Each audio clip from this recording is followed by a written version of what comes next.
안녕하세요, 한준희입니다. 2022년 한국인 최초의 프리미어리그 득점왕이 탄생하기까지 일찍이 우리의 새벽을 책임졌던 선수가 있습니다. 드림 체이서 오늘의 주인공은 대한민국 축구는 물론 이를 지켜보는 팬들의 수준까지 한 단계 끌어올려줬던 역대급 전설 박지성 선수입니다.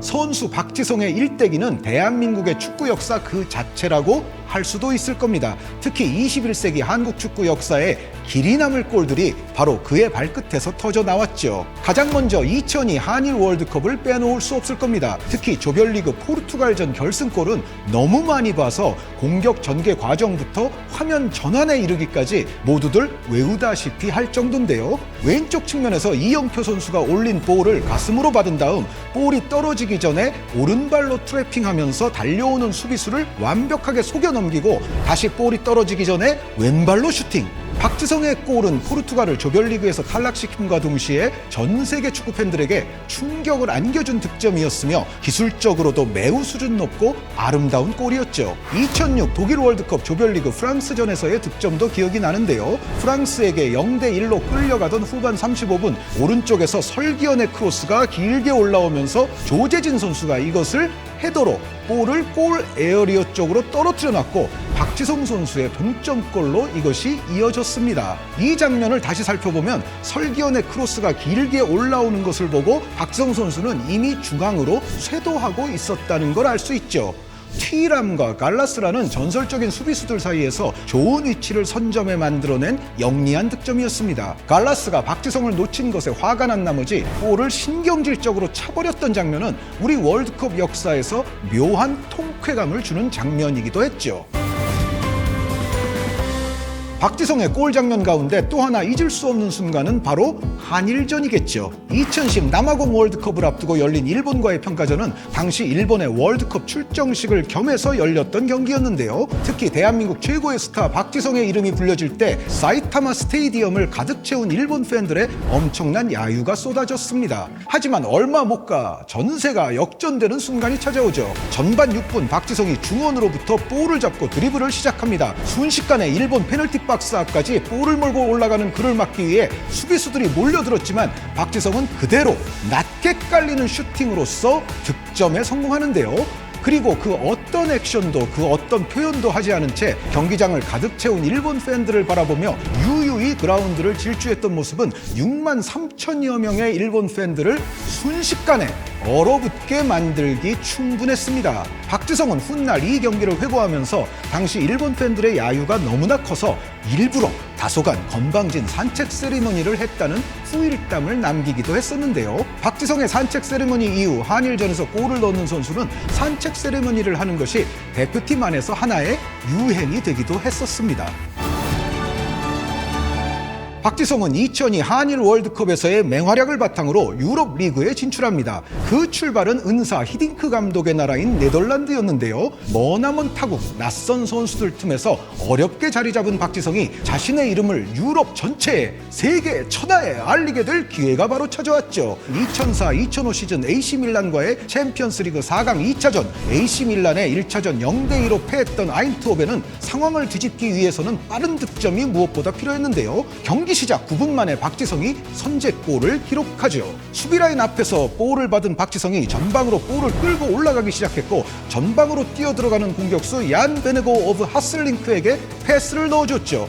패스와 동시에 박지성은 페널티 박스 안으로 다시 부지런히 뛰어들어갔습니다. 그리고 선수들이 경합하는 과정에서 볼이 약간 흘러나오는 순간 박지성이 빠르게 달려들어 강력한 왼발 슈팅으로 득점을 만들어냈죠. 그의 트레이드마크라고도 할 수 있는 부지런한 오프 더 볼 움직임이 빛났던 장면이었습니다. 박지성의 득점을 시작으로 아인트호벤은 AC 밀란을 무섭게 따라가기 시작했고 결국은 1, 2차전 합계 3대3 동점을 이루게 되지만 결국 원정골 우선 원칙에서 밀려 아인트호벤은 아쉽게도 챔피언스리그 결승 문턱에서 탈락하게 되죠. 그러나 이 경기에서의 활약을 바탕으로 박지성은 유럽 무대에서 본격적으로 주목받게 됐습니다.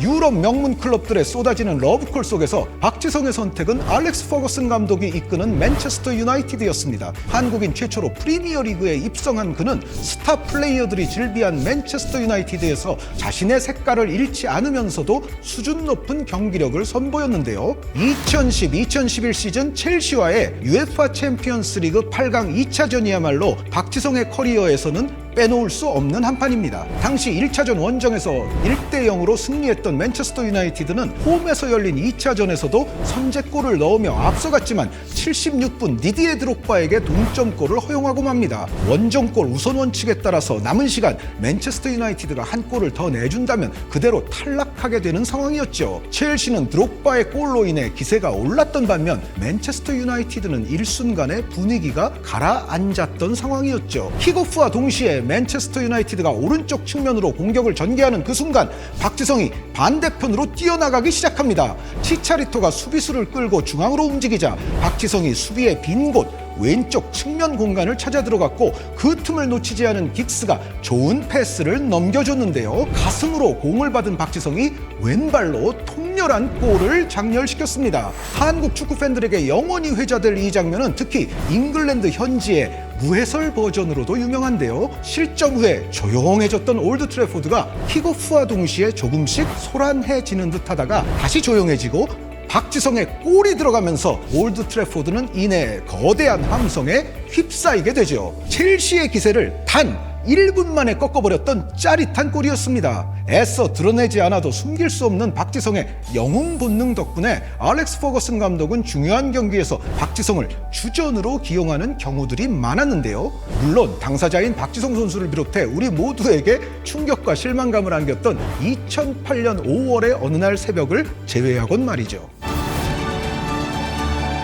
박지성은 헌신적인 플레이로서 팀원들에게 큰 힘이 되어주는 선수였습니다. 특히 대표팀 주장을 맡았을 당시 선수들의 이야기를 들어보면 박지성은 말이 많은 편은 아니었지만 그 누구보다 최선을 다해 몸을 던지는 리더였기 때문에 선수들도 그를 따를 수밖에 없는 상황이었다고 회상합니다. 특히나 일본이나 이란 같은 라이벌 강적을 만났을 때 박지성이 최후반까지 전력으로 내려와서 볼을 빼앗는 장면들은 언제나 대한민국 축구 팬들에게 짜릿한 쾌감과 감동을 선사했죠. 맨체스터 유나이티드의 알렉스 퍼거슨 감독은 박지성의 헌신적인 움직임을 너무나도 효과적으로 활용했던 지도자였습니다. 특히 2009-2010 시즌 AC 밀란과의 챔피언스리그 16강 2차전이야말로 박지성의 진가를 전 세계에 알렸던 경기였는데요. 퍼거슨 감독은 AC 밀란의 후방 플레이메이커였던 안드레아 피를로를 막기 위해 박지성을 공격형 미드필더로 기용하는 전술적 카드를 꺼내들었습니다. 박지성은 퍼거슨 감독의 지시를 충실히 이행했고 마치 화장실까지도 따라가려는 듯 피를로 선수를 완벽하게 막아내는 데 성공합니다. 피를로는 그의 자서전에서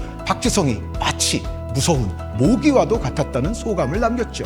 공격형 미드필더를 활용해서 상대의 수비형 미드필더 플레이메이커를 압박하는 전술은 당시 축구계에 신선한 충격을 안겨줬습니다. 실제로 이와 같은 박지성의 활용법은 많은 감독들, 많은 팀들에게 영감을 줬는데요. 지금도 후방 플레이메이커를 압박하기 위해 공격형 미드필더에 수비력이 좋은 선수를 배치하는 전략이 종종 사용되곤 하죠. 알렉스 퍼거슨 감독은 높은 전술 이해도와 헌신적인 플레이를 보여주는 박지성을 심지어 풀백으로까지 기용할 만큼 다양한 임무들을 맡긴 바 있었는데요. 어느 위치에서든 수준 높은 경기력을 보여주는 박지성은 감독에게 있어 팀이 한 시즌을 치르는데 꼭 필요한 유형의 선수로 간주되었죠.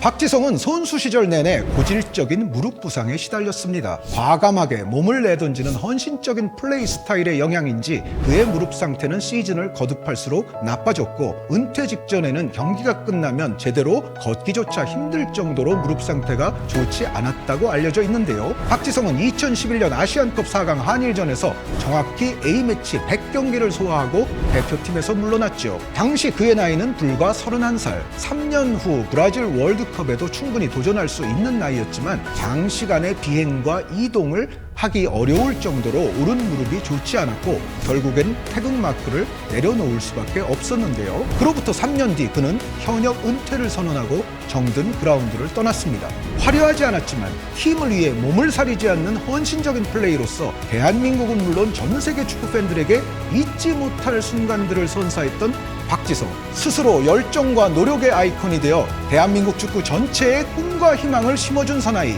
박지성이야말로 진정한 드림 체이서입니다.